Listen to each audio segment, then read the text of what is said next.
So today we're going to look at main idea and details on page 23 of the Grab and Go, and this is another informational skill. For page 23, we will also then need the passage that is on page 24.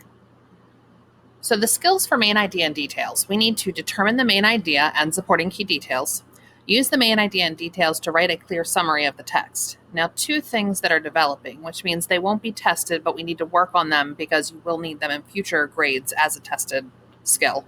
Determine the central idea of the text and how it is conveyed through relevant details, and write an objective summary without personal opinion or judgment. So these are things that we're going to work on, but your secure skills, you need to be able to say, here's the main idea, here's what supports it, and then use that main idea and details to write a summary of the text. So some vocab that we need, central message, the big idea of the story, and that central message is the main idea. Objective, a telling that is not influenced by personal feelings or opinions in considering and representing the facts. That means that you're not biased. You're not going to only tell one side of the story, that you're able to tell both sides without being influenced. So to find the main idea of a text, you need to find out how the details fit together. And the details are just small parts, but they all fit together to tell what the main idea is. So the thing that we need to do before we can find the main idea and details is to actually read our short passage. So I want you to take a minute now and read Life Cycle of a Frog.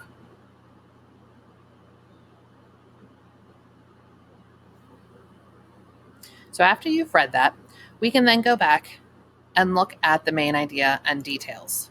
So after I read Life Cycle of a Frog, I'm going to say that the main idea, what that was about as a whole, was the life cycle of a frog has many stages. So then I need details that support that main idea that the life cycle of a frog has many stages. So the first detail that I find is that frogs lay floating egg masses. So that's the beginning of the life cycle of the frog and one of the stages. Frogs lay floating egg masses.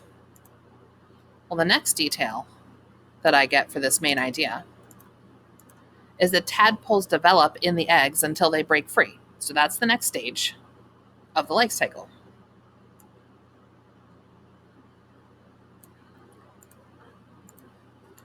Tadpoles have a body and tail to swim. They develop through metamorphosis.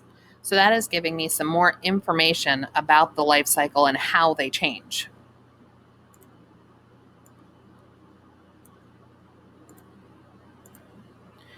They turn into froglets with 4 legs and a tail. So we had egg masses, tadpoles, and now froglets, different stages in the life cycle of a frog. And then the last detail that I'm going to pull out that goes with this main idea is that they turn into a frog with fully formed legs and no tail.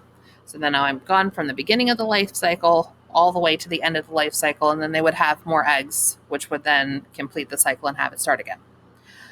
Another way to look at main idea is that you have this overarching main idea. It's kind of like the roof.